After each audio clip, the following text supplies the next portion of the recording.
So I will introduce the experts shortly, and you'll have the opportunity, as I mentioned, to taste them. There will be 2 L&D tasters today, so listen to the 2 that you'll ultimately want to go and have the breakout session with them. So if you don't know me, hi everyone, I'm Catherine Chwabuldi. I'm new to the WeWent team. I'm here as the head of client services. I've known Bilge and Ola for quite some time. We've known each other since our previous life in the corporate world. And I had the pleasure of actually seeing how they've developed WeWent into this great company and platform that we're all enjoying the benefits from right now. About myself, so my background is a business background. I have 30+ years experience in business and leadership in the space of marketing and big business transformations. And I combine that with coaching, accreditation, because of my passion to actually help people grow. And then WeWent, I think most of you do know WeWent, is here to create the bridge between the experts that are out there and that have talents in many soft skills and leadership skills, with the organizations that are looking actually to bring in this external expertise to help transform themselves, be it cultural, business, or leadership transformations. So hence, it is really our pleasure today to bring you together and give you the opportunity to get to know each other and ultimately also help identify some potential expertise and talents that you'd like to connect with and potentially actually also work with in the future. So the great news is that it's really up to you what you do with today. So this is really non-binding, no commitment there, but a wonderful way to actually be inspired and really get in touch with wonderful experts. So let me go into the agenda and what you can actually expect today. So we'll soon be done with our intro because I really want to leave time for our experts today. They are the stars today and they should have the time. So I'll shortly just introduce who is actually in the room with me today. And then actually our experts will have the opportunity to introduce themselves through short pitches that will go up till 10 a.m. And then we'll go into our taster rounds. There's, as I mentioned, 2 taster rounds. The first one starts at 10 for 25 minutes. You will have the opportunity to actually select which expert you would like to experience a little more deeply. So they will be sharing with you, their offer, what they're doing to really drive an impact in the organizations that they're working with. And they'll be telling more about who they are and also what type of exercises and experiences you might be experiencing ultimately with them. So 25 minutes of taster round 1. Then we quickly come back and actually allow you to swap the tasters and the experts that you'd like to see. Have another round for 25 minutes and we'll end at 5 to 11 where we'll reconvene again in the main room for some feedback and for the closing. It's going to be really easy for you to find the right breakout rooms because they will be marked with the name of the experts. So it should be, quite straightforward for you to identify who you'd want to go with and which room to select. So with that, actually, I'd like to move into the meat of it and start actually presenting who is here with us today. I'm talking about innovation and agility. And I'm delighted to first introduce you to Chantal Schmetz, who is one of the co-founders of Boost to Rethink, which is a collective of trainers and facilitators who empower leaders to tap into the full potential of their teams. At Boost to Rethink, they focus on educating leaders on agile leadership skills and training teams to successful collaboration. Their work is guided by the understanding that people carry the solutions to most of their challenges within them, but require the right space and processes to discover and act upon them. The second expert that we have with us is Gisela Andrade. And she has a background in psychology, and she's worked in companies such as Google, Novartis, and Roche, amongst others, where she developed her skills in product and service design. She's fascinated by tech and human-computer interaction, and her session will be a taster of how gamification and design thinking methodologies can help you create a more engaging and immersive learning experience. Our third expert who's with us is Jonathan Bannister. He's a member of the education faculty and the Creative Education Foundation and teaches the foundation course in creative problem solving at the annual CIPSE conference. He called his business Make Happy because he once worked for someone who made him distinctly unhappy. Thanks for sharing that, Jonathan. And last, but definitely not least, we have Philippa Dengler with us. She accompanies leaders and HR teams who want to transform the world of work and evolve workplace culture so that more people can lead longer, more agile, and more fulfilling working lives. She's a TEDx speaker and creator of the Employee Agility Framework and has been part of the Shake Up the Workplace and WeWent journey from the beginning. And a funny fact is that given her cultural background and mix with a German husband, she's originally British, her kids speak a mix of German and English. Actually, they speak what they call Dengler, which is actually her family name. So thanks for sharing that fun fact as well. So really thanks to all of you for being here. I can't wait to hear your introductions and pitches. As in the previous rounds, we will be actually timing the session so that everyone gets the same fair share of time. And so I will actually stop sharing, and I'm delighted to pass on to Chantal. Chantal, over to you.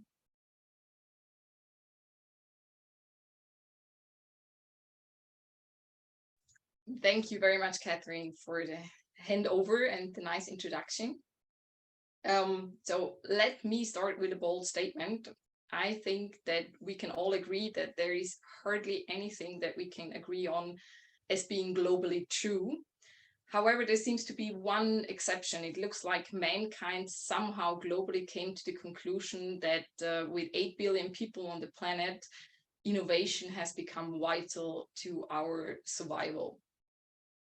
So we can see proof of that all around us, all day, every day. But still, a large part of the business world seems to fail to act on this joint belief or agreement because they seem to be somehow stuck in what's called the innovator's dilemma. And the reason why companies get stuck while still striving to innovate are manifold. However, many of these reasons can only be tackled with a substantial shift in corporate strategies. So let's focus today on the reason that can be changed on a micro level of organizations, the way leaders and teams approach meetings and project management. So let me quickly elaborate on what I mean by that to give you a better understanding. I assume most of you already had this one boss in your professional lives kicking off a new project or an initiative with, so guys, and girls, let's think outside the box. But what box are you talking about? Which are you thinking of? Is it more this one or this one? Or what about this one?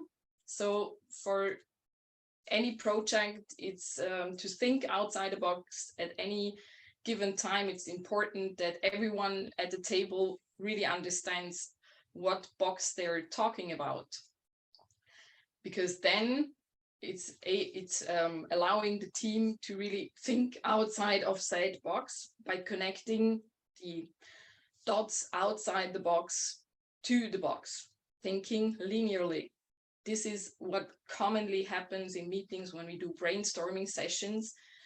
Most of the time, the person with the loudest voice or the most important one defines the most relevant features of the box, and the others connect some more or less obvious dots to this box. That's where improvement happens. However, for true innovation, we have to go one step further. We have to exponentially think.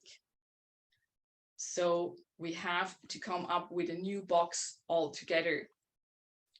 And this only happens if one of the most important skills of agile leadership comes into play. Facilitating a group of people to use their crowd intelligence, but in an efficient way. And this is exactly where we support organizations, leaders, and teams by extending the skills and tool sets to master future challenges with experienced trainings. All our trainings therefore look much more like hands-on workshops, as from our experience and education, we know that experience-based training allows for easier and better transfer to real-life situations. Our guiding principles in all our work, therefore, is that we focus on how people think and learn, and thus make the highest contribution to work and to their teams. This can look a bit like that, with a lot of fun. It can sometimes also look a bit more like that, or in intensive one-on-one sessions like this, or even more team-centered like this.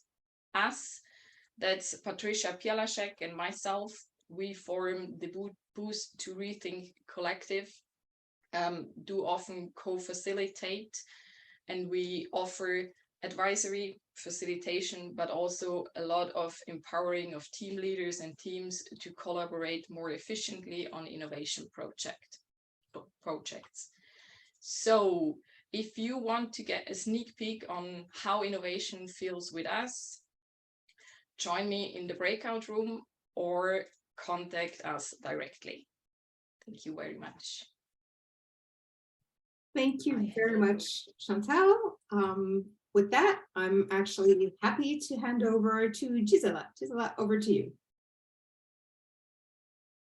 Oh, let me first unmute yourself. Hello, everybody. Super happy to be here. Let me first share what is going on.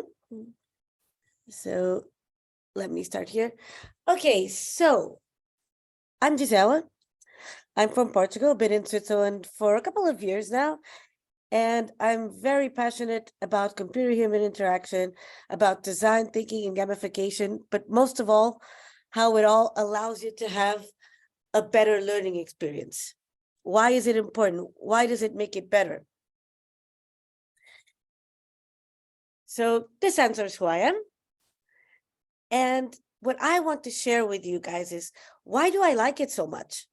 Why do I like gamification? Why do I like design thinking? Why am I such a big believer in it? And because I love games, I call this Ready Player One.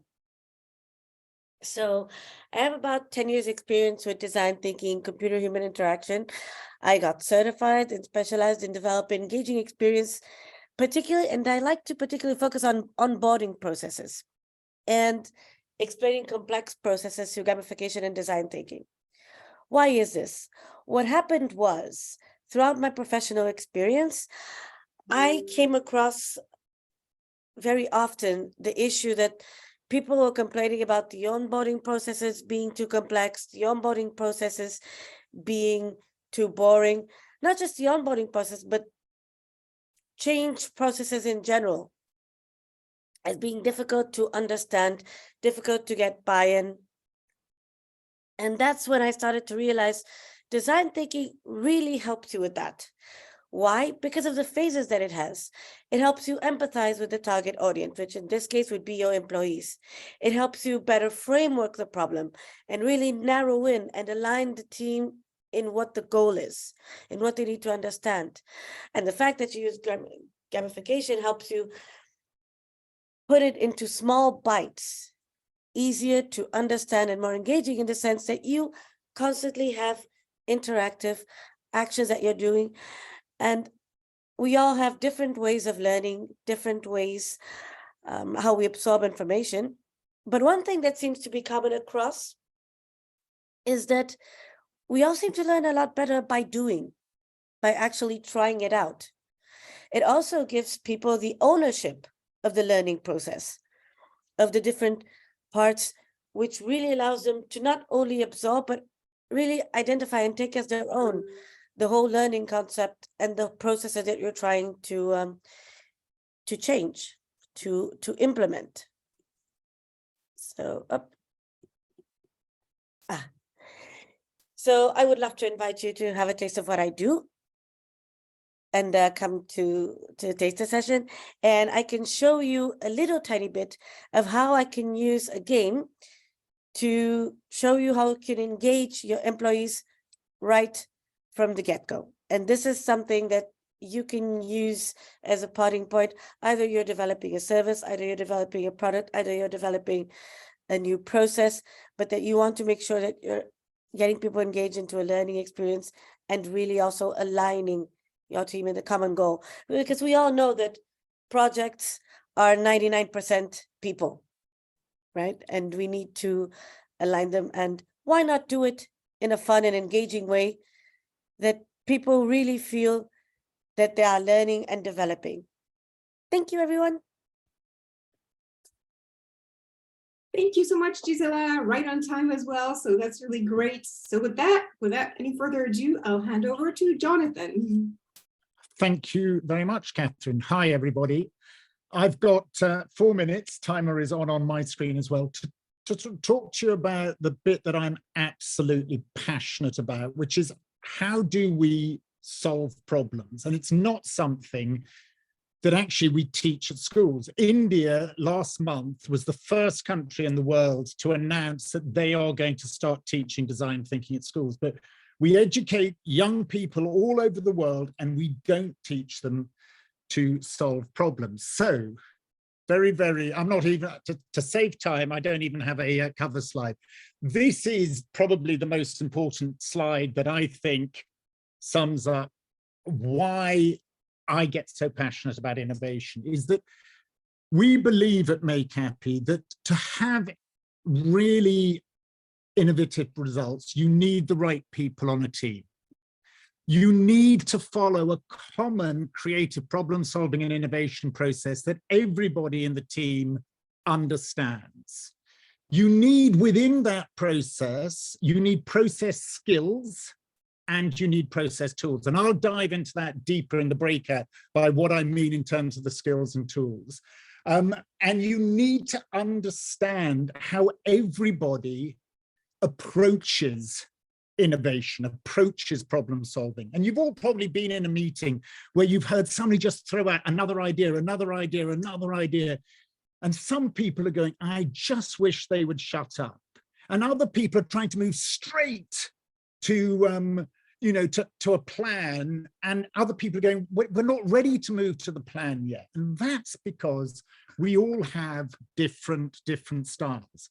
And it actually all goes back to my superhero, an American mathematician called Dr. Ruth Noller, who came up with this equation for creativity. She said that creativity was the sum of the knowledge you have, not just sector knowledge, but breadth of knowledge. You need a breadth of knowledge. You need innovation skills, the idea to think divergently. You need good evaluation skills to think convergently. But the bit that I thought was most powerful, and this, by the way, she came up with this in the late 50s and was very radical, was small a, and that is your attitude. And are you one of those people that sucks the energy out of every meeting? Or are you one of those people that blossoms and grows energy? Think of it, are you a yes and person or are you a yes but person? And to cut a very long story short, working off her equation, a Canadian academic called Dr. Min Basador added to the equation, and he added big A, which is your ability to take things to action. Because Min said you can't just have a whole lot of post-it notes on the wall which you've decided which is the best. You've got to be able to go to action. And so what we measure with the Basador profile is your preference, not your skill, in how you like to learn. And some people, me, like to learn very much through experience. And some people have a preference through sort of standing back, reading, making sure they've understood that. Some people like to use their knowledge for generating ideas, and some people prefer to use their knowledge for evaluating those ideas. And I'm going to click through to why does this matter? This is a case study of a team that I worked with just before COVID, who had grown double-digit growth over 5 years and then hit the wall. And they hit the wall because they weren't a balanced team. They were very, very focused on implementation. And if you want to know more about how we work, that's my time of saying I'm done. Orla's given me 11 more seconds. Come and join me in the breakout room and I'll explain how that map helped us dramatically change that team's outcomes and the way they innovated. See you soon. Cool. Thanks so much, Jonathan. Oh, I need to stop sharing, don't I now? Yeah, that'd be really great, but thanks, really well managed. Philippa, over to you. Good morning. I'm delighted to be here. I'm even more delighted that you guys are here listening. So let me share my screen and get started. A little bit about my journey. My first 20 plus years of my career were in international corporations where I did project management, change management. And the more I progressed in my role, the more I realized I'm becoming a sparring partner for my manager and their managers and an internal consultant for my colleagues. And I studied psychology to boost that. And whilst I was doing that, decided, you know what, I want to do this more. And I started my own company called Concha, which stands for Conscious Change, with a real focus on the thing that I researched during my studies on personal agility and employability. And that's what I want to share with you guys today. My clients are typically people leaders, HR and L&D specialists and coaches who want to, for example, create diverse and inclusive environments, experiment with agile ways of working, and shape change and transformation programs more effectively.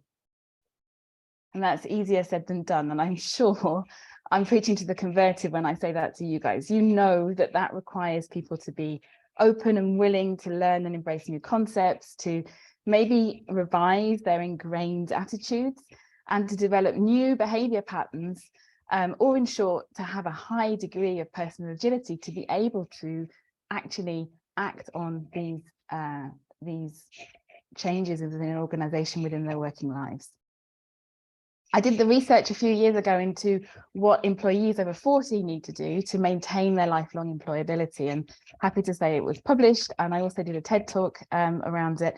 And there's some key findings that I will go into a little bit more in my breakout room, of the 5 areas of our working life that we need to rethink how we show up in and how we can increase our agility in, the 4 types of people, or rather the 4 starting points that people are in to be able to start that journey, and the 3 zones that are critical to understand for personal development. And it's worth understanding those things because personal agility is becoming an increasingly important factor for employability and business agility, so for the employee themselves and also for the organizations they work for. To do that, there's 3 key elements that are important for us to understand as people leaders and as HR and as L&D specialists. What can we do to help people expand their openness to experience, which is one of the big 5 personality traits?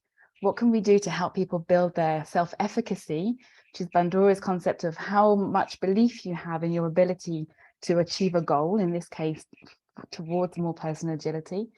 And developing a growth mindset. I'm sure most of you are familiar with Carol Dweck's work on that.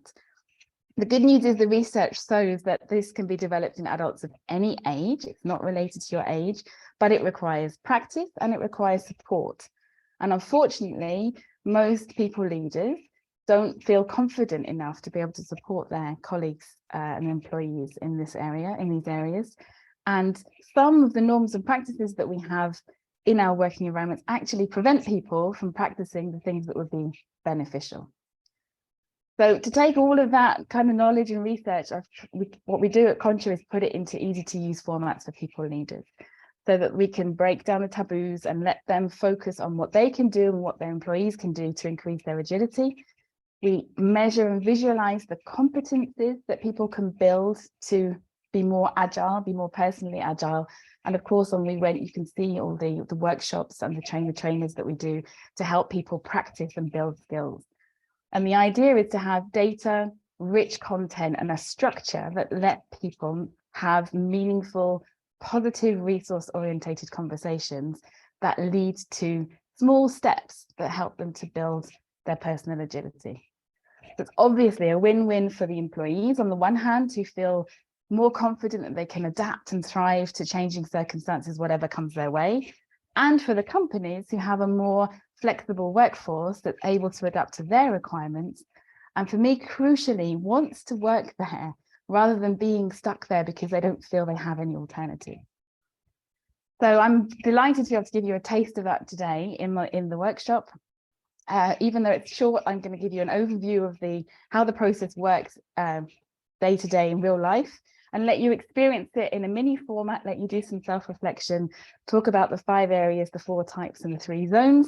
And afterwards, I'm happy to give you a complimentary access code so you can try the app, the Employee Agility app, in full for yourselves.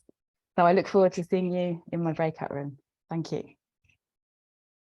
Thank you so much, Filipa. That's wonderful. And congratulations actually for everyone for managing this on time. So that was really well done. Let me just get that here. So now actually that you've seen these intros that hopefully actually whet your appetite as well, it's time actually for you to choose which L&D taster you would like to go into. So you've seen Chantal's, Gisela's, Jonathan's, and Filipa's little teasers. Now you have the opportunity to actually select one of them that you'd like to experience a little bit more. And then, as I mentioned, a little later on, you'll have the opportunity to select a second one of these deeper dives with our experts. Welcome back, everyone. Great to see you. Hope you had an enjoyable second teaser session and are fully inspired. And while we're waiting for everyone else to come back as well, I'd love to get your feedback. We at WeWent really appreciate feedback. We see it as a gift. We'd love to hear from you on what you thought went well, what we could improve moving forward, any other food for thought. And for that purpose, please really scan the QR code here and complete the little questionnaire on Menti.